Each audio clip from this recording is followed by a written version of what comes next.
My name is Bill Kale. I'm the lead for this League of Women Voters Illinois Climate Advocacy Group. Today we have two wonderful speakers. We're going to be talking about data centers. I'm going to read something to you. It's very short to keep myself on script. It says, it's over here. We have data centers offer a huge opportunity and they will have huge impacts. Our elected officials will be under great pressure to make it happen. Communities will be caught in the competition to maximize the opportunity and minimize the impact. In order to do this transparently, we need statewide protections. And today, here to speak on this issue, we have, who's going, we decided Christine's going first. So I'll come in second, will be Ms. Edith Makra. She's the Director of Environmental Initiatives for the Mayor's Metropolitan Caucus and one of the leads on their data center working group. And next to her and going first will be Christine Nannicelli. She's the Sierra Club lead organizer and the Illinois Clean Jobs lead organizer on the Power Act, which is the Illinois Clean Jobs Coalition. Our coalition, we are a member of the Illinois Clean Jobs Coalition, and this is what we believe the best effort putting forward for a very powerful, very protective piece of legislation. So we'll start with Christine's presentation on the Power Act.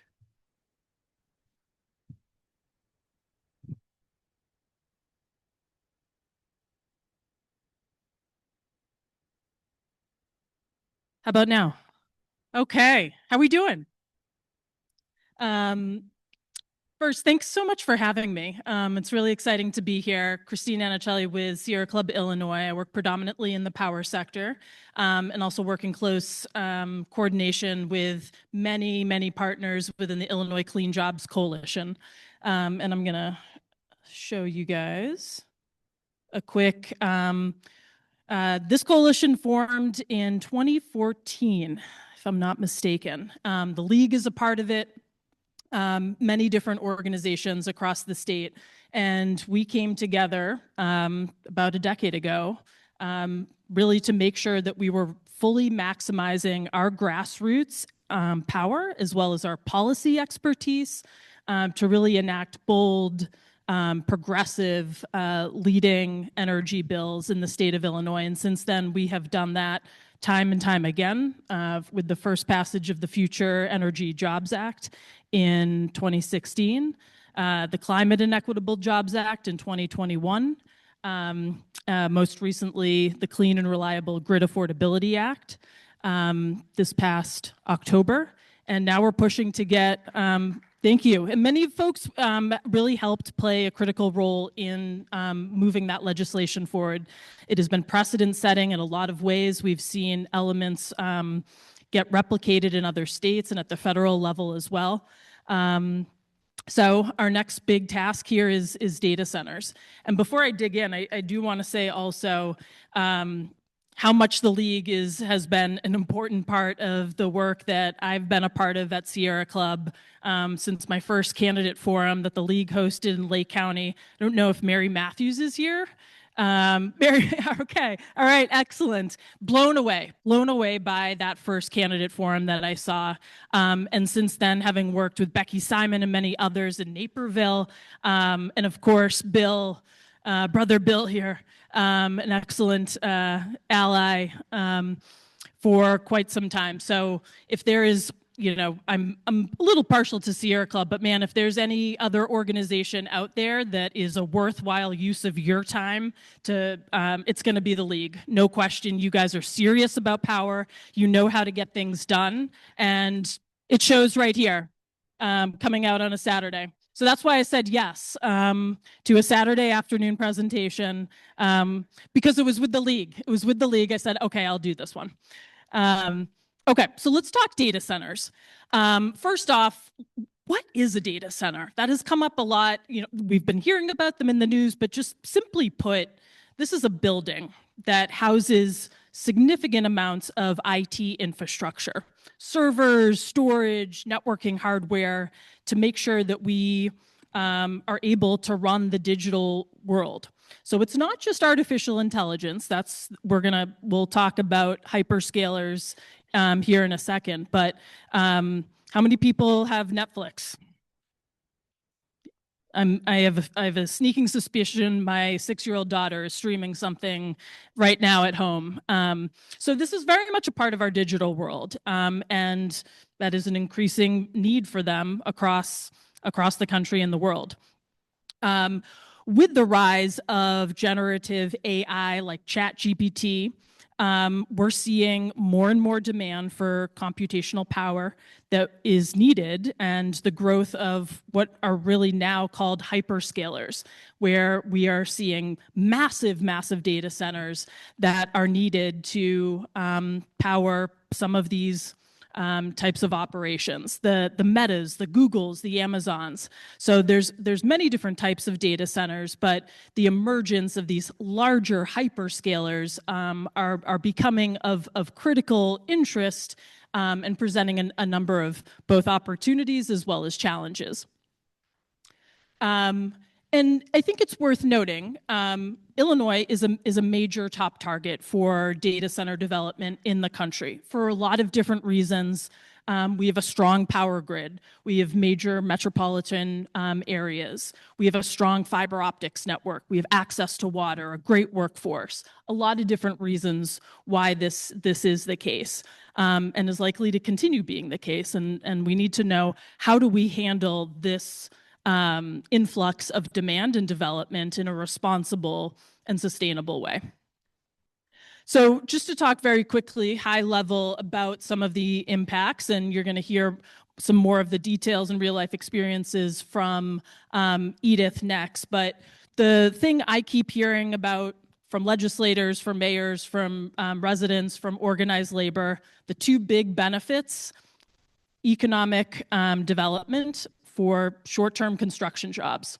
There's some amount of permanent jobs at these facilities, but it's really the upfront labor-intensive construction jobs. It takes several years to build some of these massive hyperscaler facilities, and that's a great job for folks in the trades. Tax revenue. I think, again, you'll hear from Edith some examples from the city of DeKalb, but this is of real significant interest in terms of bringing in local revenue. Water use. As we start to talk about the challenges, I think it's important, we'll start here with water. But data centers are incredibly water intensive. And I think what I want to make sure to note is it's not just the amount of water that can be utilized on site through typically cooling processes. We won't go down a super wonky rabbit hole there, but it's also off-site water use, from how energy intensive these facilities are. The electricity generation that's needed to power these facilities are also water intensive. If you're running a nuclear plant, incredibly water intensive. Coal plant, incredibly water intensive. Gas plant. So we're seeing both on-site and off-site water impacts here that are quite significant. And what we've seen in a lot of these instances also is there hasn't been full transparent reporting of the water use. In conversations with data center companies last year in Springfield, many of these companies regarded this information as being incredibly sensitive and proprietary information. And that makes it challenging from a water use, a sustainable, water planning perspective for Illinois, to know how to manage those resources. So that's a real challenge. 80% around right now of Illinois is currently experiencing some level of drought. And remarkably, if you are going to be utilizing water, not from the Great Lakes, but from Illinois groundwater, you don't need a permit. This is a remarkable element of Illinois policy. There is significant gaps in Illinois water use and withdrawal law that create some real challenges, especially for long-term water management and planning. One of the big things we hear about is energy affordability, and that's because of how energy intensive data centers are. And the two major, we've just simply never seen an electric customer quite like a data center that uses as much and around the clock, 24/7, which creates a significant strain on our power grid. And the two major sources of cost where we're already feeling this, one is in overall energy and capacity. They are so energy intensive that our regional power markets are not able to keep up with supply and demand. How many folks saw their utility bills go up pretty significantly, maybe around summer of last year? Yes. This is part of that challenge of keeping up with bringing new supply on with demand. So that is a cost that is being socialized on for us as ratepayers by some of these major large new loads. The second major cost is around grid infrastructure. So if ComEd is going to service a new data center, there are oftentimes distribution lines, grid upgrades, transmission lines that need to get built to service that customer.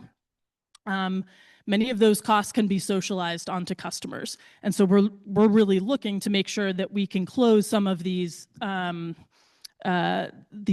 that are getting socialized on other ratepayers. But this is a huge issue that we're seeing, and especially at a time of significant affordability challenges. So in terms of climate in the power grid, here's what we know. We've done several modeling exercises around this. Illinois is already experiencing a lot of strain on our power grid. With just even modest data center load growth in Illinois, here's what the modeling projects. We are going to run coal and gas plants a whole lot more, such that our climate goals that we established under CEJA in 2021, not only will we not hit those in 2030, but we'll actually see climate pollution dramatically increase around 50%, 50 to 64%. So from a climate perspective, that's why I'm here with the Sierra Club, why this is such a significant environmental issue from a climate perspective. This is a huge threat to a lot of the climate progress, to the climate goals that we've put forward. Our grid is not prepared to handle this enormous new load unless we are bringing on significantly more amounts of clean generation. So there's an opportunity here, but until that's addressed, this is frankly an existential threat here. And then this is not all the community impacts, local things that we've heard, but I think a couple of things to note: local air pollution and noise. Sort of an interesting element of data center development is the amount of backup diesel generation that these facilities bring with them on site in the event of a power outage so that they can continue running 24/7. So if you have a 500 megawatt data center, it is the trend is you bring double the amount of backup diesel generation as your peak demand. So that is 1,000 megawatts or 1 gig of backup diesel generation. Average size of a nuclear plant in Illinois is 1 gig. So we're talking about just truly incredible amounts of backup diesel generation. They do not run all the time. They have to be tested monthly.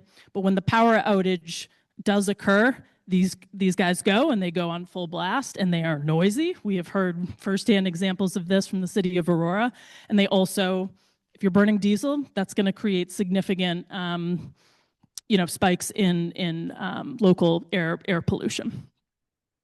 And then the other piece that we keep hearing about is the challenges of engaging locally in some of these negotiations. Oftentimes these proposals happen, they are voted on, maybe taken up in a committee, and then just a couple weeks later they're voted on and approved. We've seen that in the city of Joliet, in Sangamon County. We just saw this recently without the community benefits agreement being available to the public or even the county board members So we're seeing some real challenges here and a desire for folks to have a seat at the table.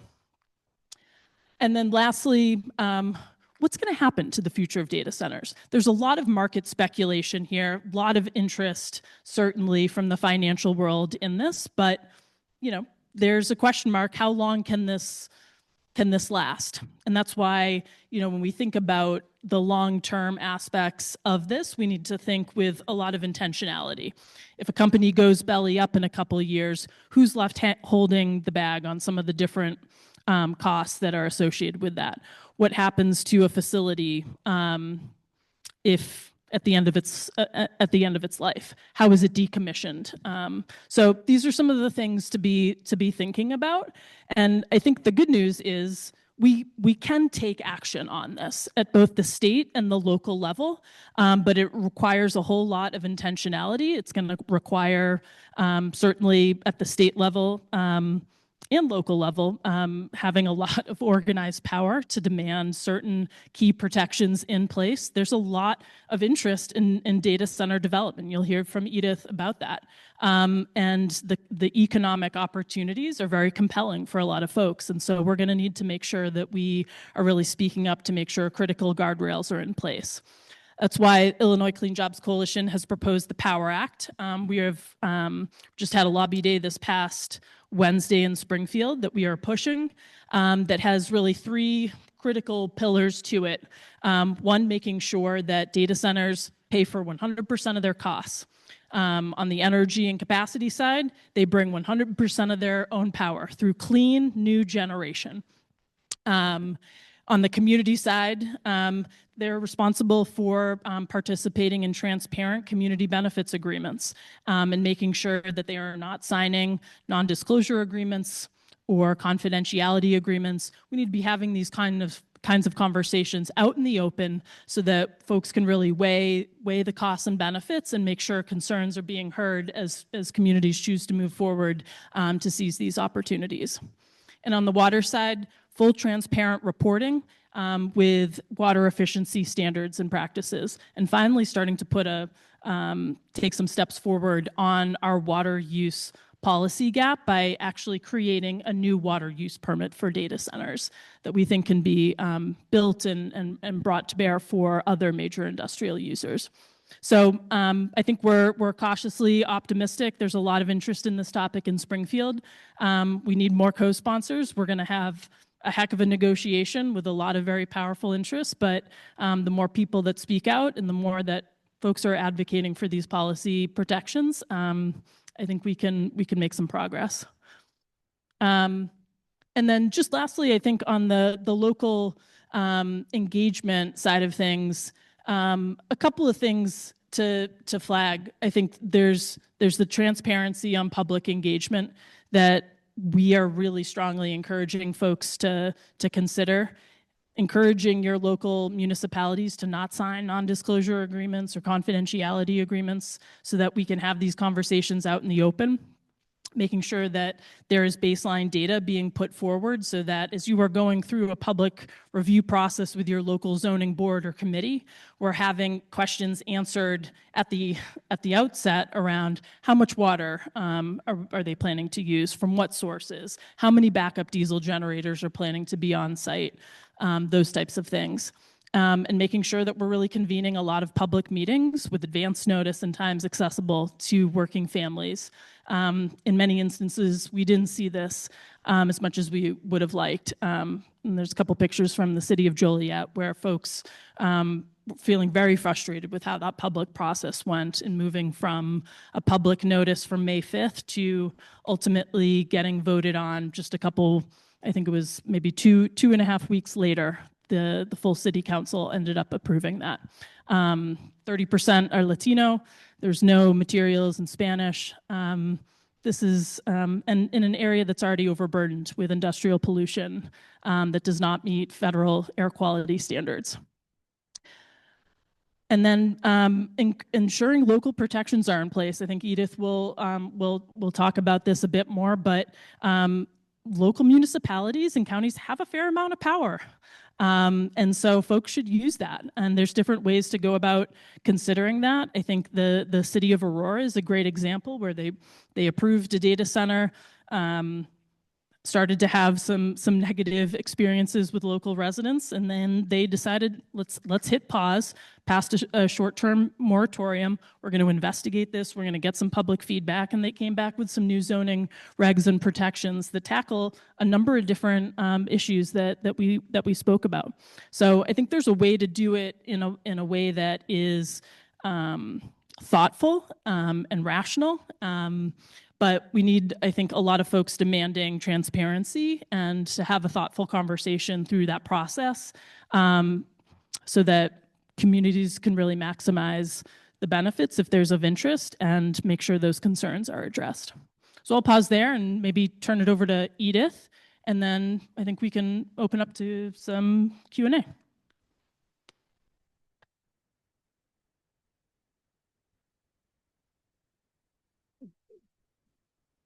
Thank you so much. Okay, microphone's got to be close. Thank you so much for having me. I'm really thrilled to be engaged with League of Women Voters and really thrilled to have your interest on the topic. I think it's very important that you stay engaged in policy development, in particular in your community levels. Yay, that worked. Thank you.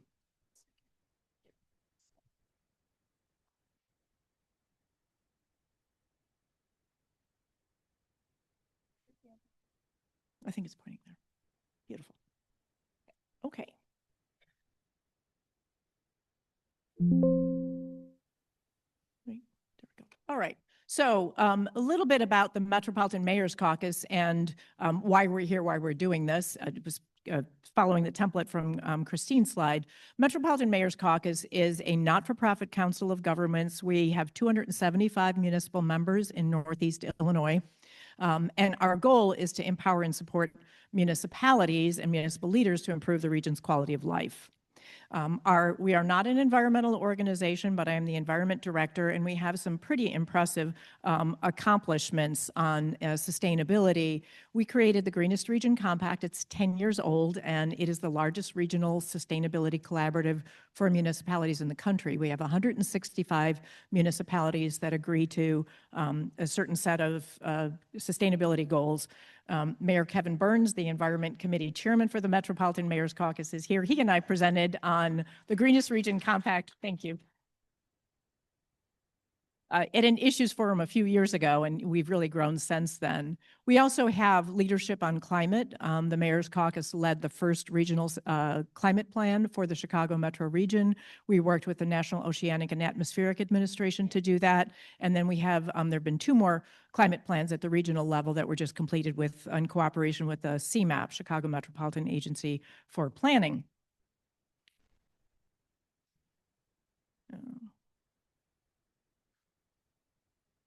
I'll go this way. Okay. It's down here, so Thank you. it's a little slow for some Okay. reason. Sorry about that. And so I'm doing a complimentary presentation to what Christine did. I've got some additional information on some of the points that she brought up, some technical issues, and then I want to talk about the state policies. I mean, not the state policies, the federal and local policies. And then Christine and I will come back together for questions. Sorry, that was your slide. Okay, so a little bit more about data centers, and data centers are not that new. The hyperscalers are very new, but data centers actually were the old server room. So if you worked in an office, server rooms was the original data center. And the way they evolved was that it was, in order to have a very efficient data center, it was expensive, and it got better if everybody, what they call co-located. I'm sorry. Text is cut off, but these are multi-tenant data centers, and these are moderate in size. We have many of them operating in Illinois, and then there's the hyperscalers. And as Christine said, these are the ones that are of concern. It is AI that is generating a lot of the use for the hyperscalers, and that's where consumption of everything gets escalated to a really high degree. Okay, and then data centers, and Christine mentioned this too, but who uses them? It isn't just ChatGPT and AI. There are industries, established industries that are critical to this operation of our economy and our society that are using data centers.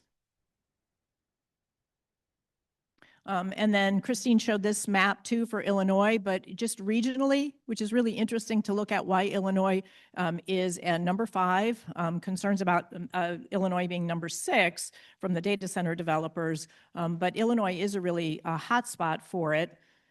From the Data Center Coalition, the key reason for locating in Illinois has to do with the fiber. We also have other, as Christine pointed out, we have favorable electricity rates and a very reliable grid. We had excess electricity in a cool climate. But an interesting sort of note about why we're fiber centric. Does anybody know the history on this? You can't answer, Mayor Burns. All right, you can answer.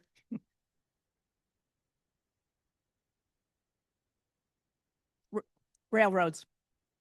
Precisely, and that's why we're such a hub, because of the historic train infrastructure in our region. And the access to this fiber reduces latency, or the speed at which data gets to end users. And so again, that's why we're important here. And this slide for what a data center wants comes from ComEd, who is working with JLL, which is a lead developer of data centers. And what they're looking for are low-risk sites with access to power and water. They want the fiber. They need the access to the utility infrastructure. So they're looking for transmission cables, the green and the red. Sorry, I don't know why we're cut off the bottom there. But that's really vital for what a data center development wants. They want large properties. They do not want them next to residential communities. And so this is just their, oh, thank you. The bottom there. Okay, so that has to do with, and you saw some other things on the slide about locating where the policies are going to be favorable. And that's what we'll talk a little bit more about when I talk about what local governments are doing. Okay, so the Metropolitan Mayor's Caucus, our Environment Committee meets regularly, and we have anywhere from 50 to 80 municipal members talk about all kinds of topics.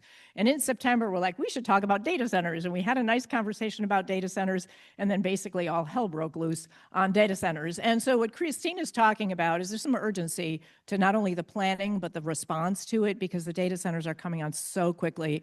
And we found ourselves really wanting to help municipalities. Mayor Burns, you want to say just a few words about why we convened the task force?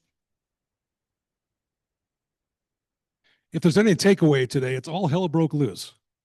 So the discussions were broad, but they were focused. We did not convene this task force to promote nor prevent data center development. We created this task force to provide an opportunity to collect and distribute questions that every community has about what kind of questions to ask should a development come knocking on their door. And as you could imagine, the responses and the insights were as diverse as those who participated. As we've all read, some communities embrace, others pause, others have no clue where to begin. And we respect all that. So when the report is completed by Edith, you will see that perspective throughout. Thank you. Just one note about the task force. The task force, because this is such a passionate topic, that we decided it would, although we have 275 municipal members, we tried to focus on the municipalities that were really in the front line in terms of decision making. They had pending data center proposals. We were somewhat driven by the Aurora need for the moratorium and their desire to learn more. So it's an important convening role that the Mayor's Caucus has. And Mayor Burns led a lot of meetings on data center topics. Data center discussions. We did some exercise with the municipalities. What do you need to know about? And these are very much the issues that you saw Christine mention: water, energy, noise and air pollution, the revenue piece and infrastructure, land use regulation, which I'm going to talk more about in community engagement. By the way, we did take, after conclusion of the task force, we met 10 meetings, then we all got on a bus and toured 3 kinds of data centers. So we had firsthand experience on what the community impacts were and what the community impacts were and how they were as neighbors. I want to expound a little bit on the water conversation, because the water conversation varies very much by location, or the water threats, I should say, varies much by location and the type of technology. First off, Christine talked about governance on water, but just to nuance that a little bit more, Illinois is supplied by diverse sources of water. I have a pointer. So up here in the northeast corner, most municipalities are served by Lake Michigan water, and a little bit about the governance on that, which is different. So Lake Michigan is operated or managed with a binational agreement. So it's the US and Canada, and the states and municipalities around the Great Lakes determine how that resource gets managed. It's actually quite protected. There is no likelihood that a data center is just going to put a drinking straw into Lake Michigan and consume the water resources. That is managed by something called the Lake Michigan Water Allocation, and the Illinois Department of Natural Resources manages that. So every municipality with an agreement or a local water utility, like it's called a joint action water agency that serves multiple municipalities, gets an allocation. And so that allocation, they build resources and say, based on population, you get this much water. There are conservation and stewardship requirements for the use of that water. But like with the utilities, if they have capacity to use that water, they are going to want to use that water. And I'll get back to that if we have time to talk a little bit more about the water. But water, Lake Michigan, highly regulated.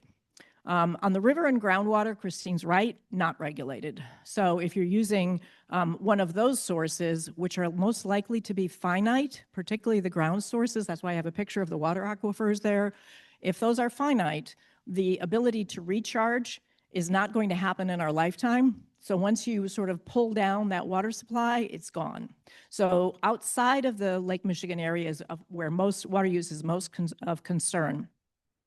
The other thing in terms of water consumption and transparency, the water is distributed by public agencies. So there isn't any great mystery as to how much water any customer is using, whether it's a household or a data center, because the municipality or that water agency sells them the water. So when we asked mayors, what do you have in mind about transparency for water reporting? And they're like, we have that, right? We've got the water. We're managing the water distribution to those customers. And I've got more details on that. So I only talked about direct water use, but just a little bit more detail on that too. And Christine's right on indirect water use, which is when water is being used in power generation. But for direct water use on site for a data center, they are using it to cool their equipment. It's just, again, like an old computer room. You want to keep it cool. Evaporative cooling is the oldest technology, high water consumption. So we have some of those in the region. The closed loop cooling is the favored technology now. Some of the municipalities, in fact, one of our municipalities on the task force passed an ordinance requiring the closed loop system. So what that means is water enters the system once. Yes, there's flushing and they have to keep it up, but it's kind of like an old radiator. It's just a cooling technology that recirculates. Air cooling is a possibility, but very high energy use. And so actual water consumption. One of our task force members kept saying the data centers don't use more water than a car wash. And then he gave us the receipts. And this is actual water consumption from the city of North Lake. Now they have 5 data centers, and he's reporting on 3 of them here. The worst offender, and this is why you don't want the evaporative cooling one, 38 million gallons. And this is a 10-month period is what this is. So huge water consumption, and they are Lake Michigan water suppliers. But then he did sort of, as you can see, pepper in the data centers that are newer with the newer technology in terms of how some of the other heavy water users that are industries or businesses in his town are using water. And then just for reference down there, an average household uses 90,000 gallons a day.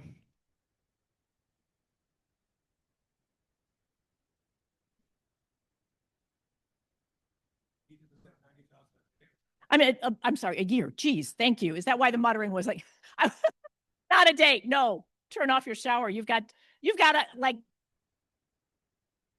thank you. Jeez, you've got too many teenagers in your household, right? Taking showers. Apologies there. No, I was hung up on technology. All right, so then on energy, again, to back up what Christine had said, but this is just putting it in a visual format. So Christine talked about the 2 regional grids. I think you know PJM serves 13 states, MISO, I don't know how many states, but the 2 of them serve Illinois. And they have to do modeling and planning. And I think this should, so just that this is the different sources of power, all these different colored lines here. This top peach box for both the regional transmission organization is the shortfall in capacity. And in order to manage those grids, you have to demonstrate that your capacity will meet your load. So that's where you got the scary spike in your bills. And this is just the capacity race. And so this goes to market. This is where we saw that huge increase on your bills in the ComEd region because of that capacity charge. And this is where the scariest part of all of this has to do with the resource adequacy. But the good news here is that this is understood, and I would say they're on it. So the agencies down here, the Illinois Power Agency, IEPA, and Illinois Commerce Commission were mandated by the legislature, I think it was in CEJA, to do a resource adequacy study and to understand where the gaps are. They are now working on a mitigation plan. There's still lots of questions there, but this is where the power question needs to be handled with these state agencies and at the regional level. And okay, so now switching to noise and air pollution. So we worked with the Data Center Coalition on the task force, and they said they need 99.999% reliable power, and that's the reason that they have to have the backup generators. The chillers run constantly. Again, Christine said this 24/7, same energy all day, all night. And the backup generators are there to make sure that the data centers meet that degree of reliability.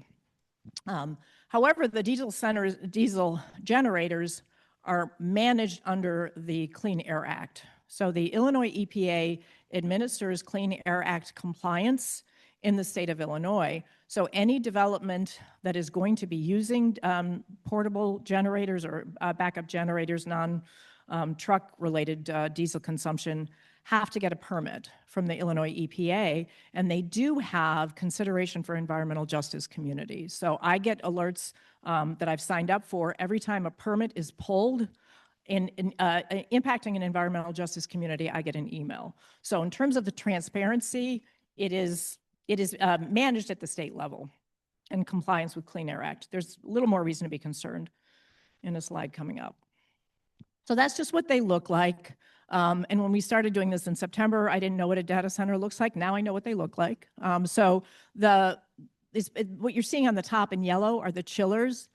And those are basically very loud air conditioning units. Very loud depends on, I guess, on the development of it. But think about that many air conditioning units at scale. And then the backup generators are the ones that are in red. And those are not run all the time. But it's this ongoing use that is causing conflict with neighbors when they're sited near a residential neighborhood.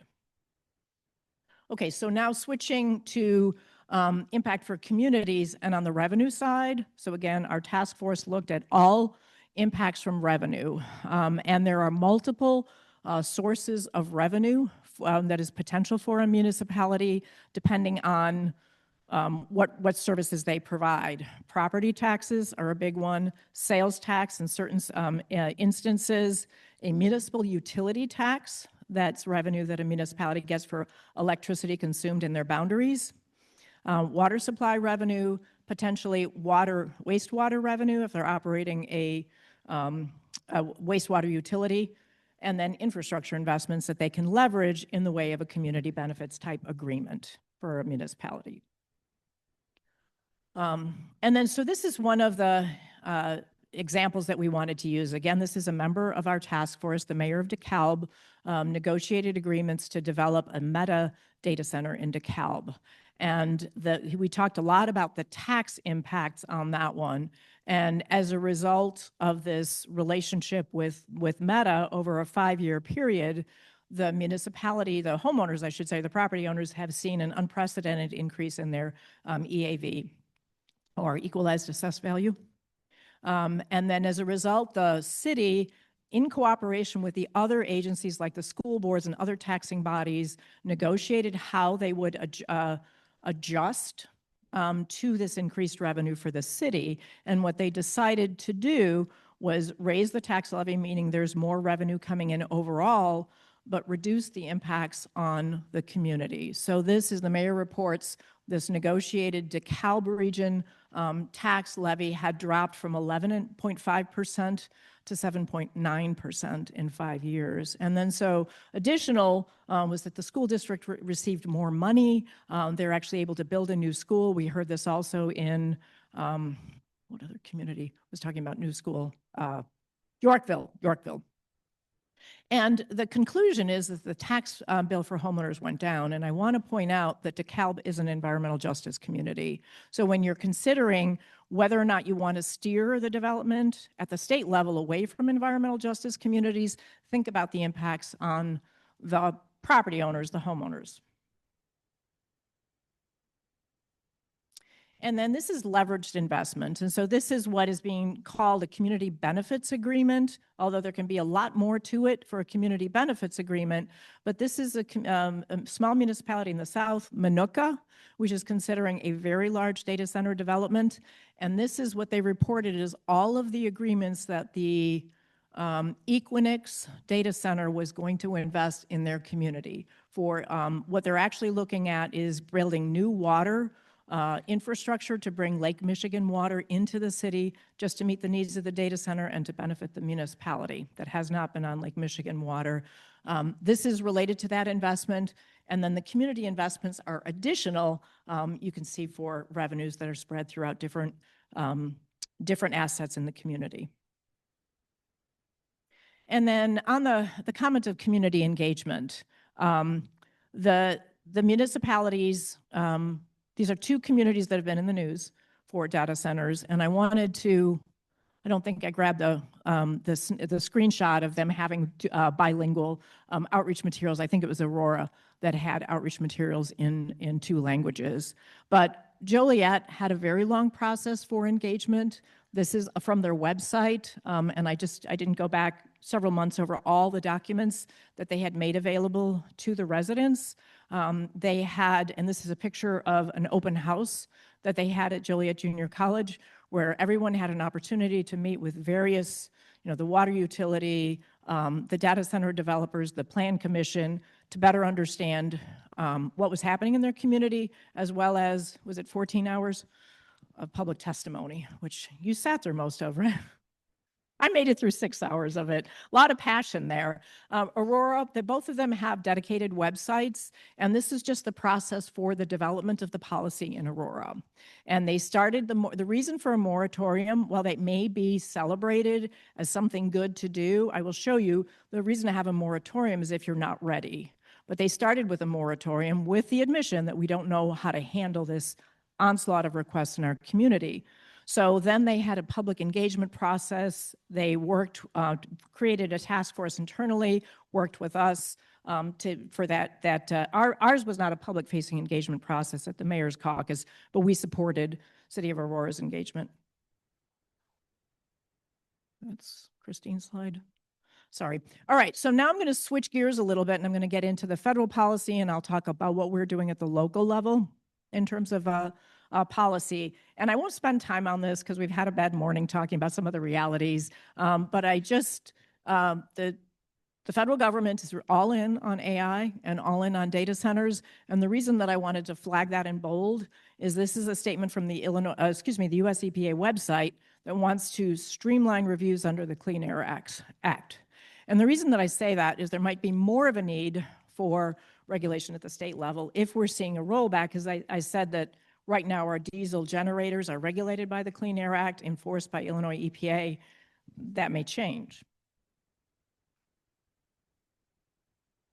And then very recently, Senator Durbin contacted us hearing about our data center task force and let us know that he has introduced a federal version of what would be more or less the Power Act with transparency reporting requirements. This was just introduced a couple of weeks ago.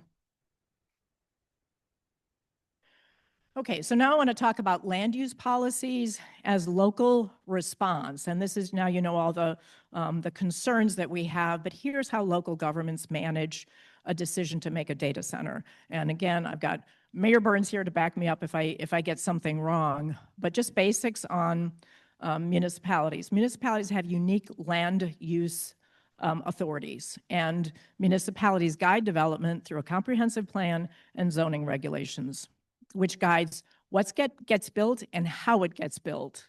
But once a zoning code and this map is established, whatever development meets those standards of the zoning code must be developed, must be allowed to be developed, because that landowner owns that land and has expectations that if it is property that could be developed as light industrial, they're going to get they have the opportunity to develop a compliant light industrial facility on that site. And I want to say just about how quickly things have gone through. If there was a development in your community or is a development in your community that meets these requirements, there may not be a lot of extra public meetings just because it's a data center if it meets all of those rules. So if it seems like someone said that, that's gone very quickly, just wanted to point out that might be why. And as I said, the moratorium would be something to do if you weren't ready. And as part of our task force, again, this was a somewhat limited pool because we were looking at municipalities that were very engaged on data center considerations. And we asked them, what regulations do you have in place? And this is about a 30-question survey. I'm not going to show you all of it, but I do want to show you where municipalities are in terms of thinking about this. So do municipalities have data center regulations specific to data centers?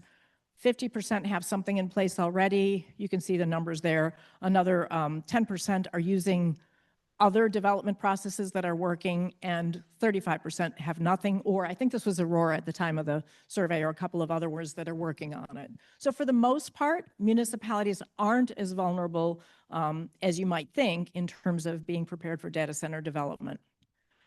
And then specifics to what are they regulating? And again, this list was longer than that, but just for the purposes of the slide, this is very typical development regulations. As far as the height restrictions, the size of it, the screening requirements, the landscaping setback from property lines, those are all pretty standard. The one that would be of interest would be like noise mitigation, which again, there are many processes in place for all kinds of other developments that are noisy and uncomfortable to live right next to. And I wanted to just on noise and vibration, because some of this is above and beyond. We talked about what Illinois EPA is doing to permit a backup generator, and then this has been a big issue in Aurora. So once a development is built, is the municipality monitoring it? And again, the majority here, the blue and yes, is at least a third of them are monitoring special for data centers. But there are other considerations for that, like performance standards that have been adopted. So again, there's still about a third of the communities that aren't doing anything, but not fully vulnerable. A lot of the municipalities are prepared. Okay, and that's, I just wanted to wrap up the data center discussion and just say that the municipalities came to the table. It grew very, I said all hell broke loose, but we had a small number of municipalities. We had a lot of stakeholders that wanted to kind of tap into what the local governments were thinking. And we have found that many of our national peers are not further ahead than we are at the region. So we're far from experts on this, but we've had thoughtful conversations about the impacts for their communities and try to present the information to them. We will continue to try to present the information to them in a report that's due out soon. We just concluded 3 weeks ago was our data center task force last meeting. But again, we toured the facilities, we talked to data center operators, we talked to the Illinois State Water Survey, we had the chairman of the Illinois Commerce Commission talk to us about resource adequacy. So we've really done our very best to be very informed in the decision-making and support our local governments in making good decisions about data center development in their region or in their community. So with that, I'll take questions.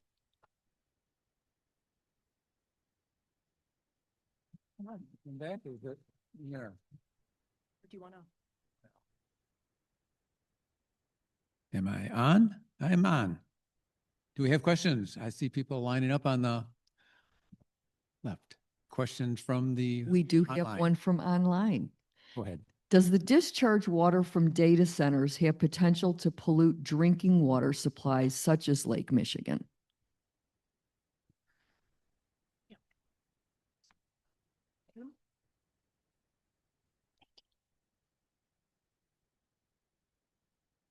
I'll start with that one. And I would say never, of course, but any discharge from any industrial use is regulated for discharge. It's regulated by the state of Illinois for the National Point Pollution Discharge, and then managed by wastewater utilities. So when your home or any industry, a car wash, any business has wastewater, it is processed through a municipal wastewater system to Illinois EPA standards, which is governed by US EPA standards, and then re-released into the approved streams and rivers. So the water that is coming out of any wastewater meets those standards. There is no wastewater being discharged into Lake Michigan. That is one of the quirks of the Chicago region, is that we, unlike most water supplies, you draw from your water supply, you use it, you clean it, and you put it back in that. In Illinois, we draw Lake Michigan water, we use it, and we send it downstream, which also has to meet discharge requirements. But the opportunity to contaminate, or the potential for contaminating Lake Michigan, is really not likely. Not possible, I don't think. Any follow-up, Christine? I would concur. The overwhelming majority are discharging back into municipal wastewater systems.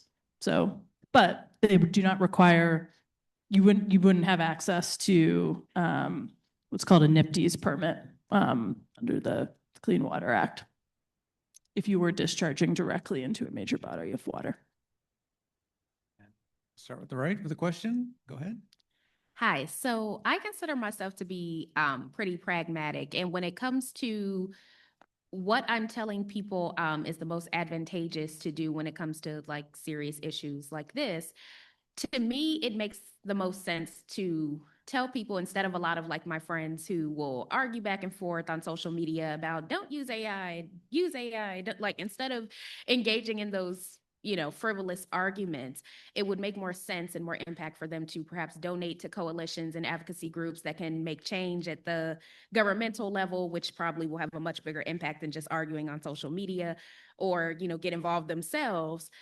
Would you agree with that? Or do you feel like them arguing back and forth on social media perhaps might make a difference?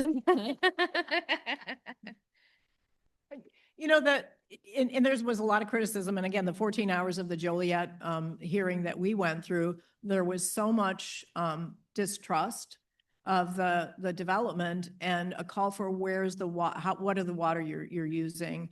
And that was all posted on the website. You know, it's just people. So the developer was reporting that, the utility was saying we can handle this, and the information was out there.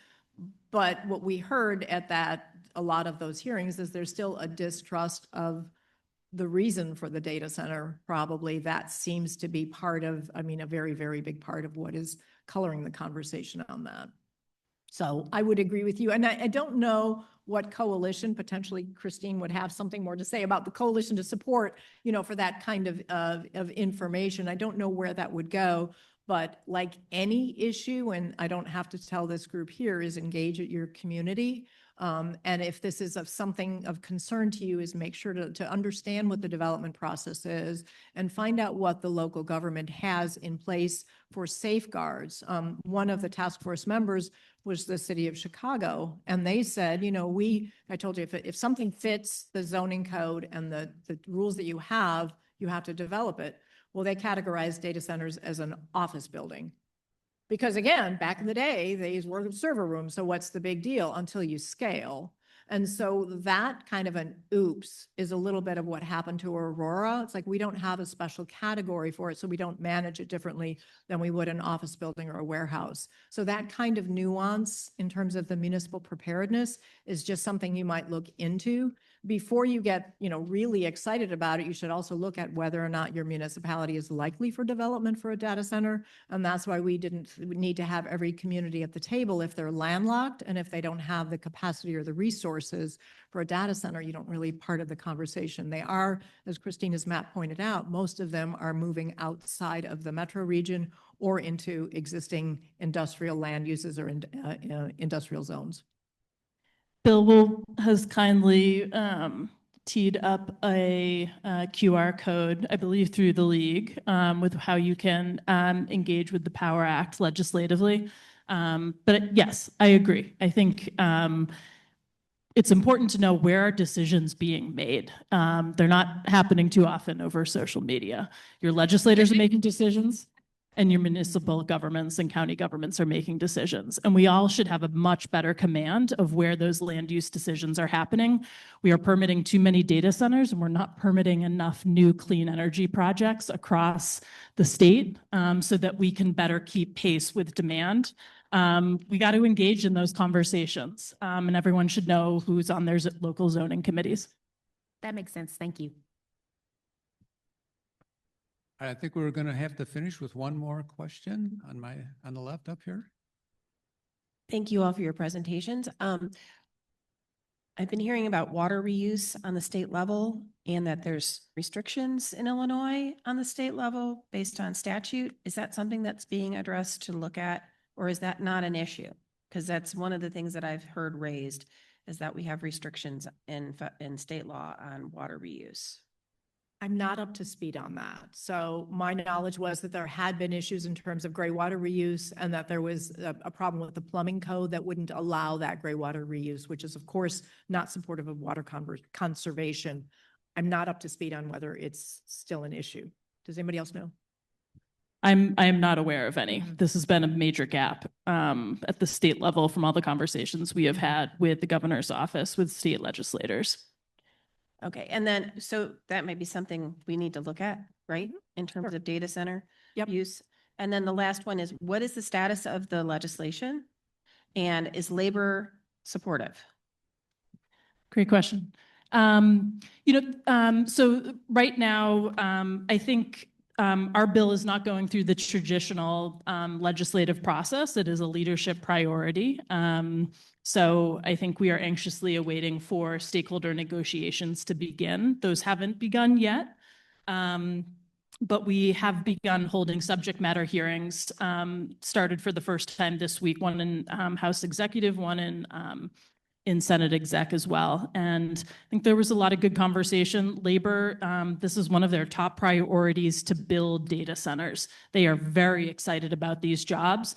That said, I did hear from a couple of them this week in committee that they are supportive of bring your own generation requirements. So I think they are a major power broker if you want to move anything in Springfield. And so getting them to yes will be critical. But I think I'm hopeful that we can have something moving, if not by the end of this spring, something ready for the fall legislative veto session. Yeah, I think we're going to wrap it up at that. Thank you very much for our speakers today. They were wonderful. Thanks, everyone. We have QR codes on the screen for further information, for fact sheets, and for an action request from the league to contact your representatives. If you take a picture, you'll be all set to go. Thank you very much.